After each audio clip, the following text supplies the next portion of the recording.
SVC Adityaram movies தயாரிப்பில் ஷங்கர் இயக்கத்தில் ராம் சரண் நடிக்கும் கேம் சேஞ்சர் ஜனவரி 10 முதல்.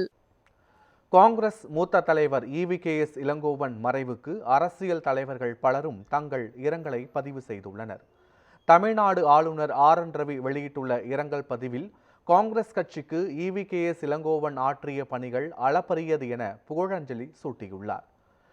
முதலமைச்சர் MK ஸ்டாலின் வெளியிட்டுள்ள இரங்கல் பதிவில் EVKS இளங்கோவனின் மறைவால் மிகுந்த வேதனை அடைந்துள்ளதாக தெரிவித்தார். தமிழ்நாடு காங்கிரஸ் கமிட்டி வெளியிட்டுள்ள இரங்கல் செய்தியில் EVKS இளங்கோவனின் மறைவு காங்கிரஸ் பேர் இயக்கத்திற்கு ஈடு செய்ய முடியாத பேர் இழப்பு என குறிப்பிட்டுள்ளது. தவேக தலைவர் விஜய் தனது எக்ஸ் தளத்தில் வெளியிட்டுள்ள இரங்கல் பதிவில் EVKS இளங்கோவன் மறைவு செய்தி அறிந்து மிகுந்த வேதனை அடைந்ததாக தெரிவித்துள்ளார். துணை முதலமைச்சர் உதயநிதி ஸ்டாலின் வெளியிட்டுள்ள இரங்கல் செய்தியில் EVKS இளங்கோவனின் மறைவு காங்கிரஸ் பேரியக்கம் மட்டுமின்றி தமிழ்நாடு அரசியல் களத்திற்கும் பேர் இழப்பு என கூறியுள்ளார்.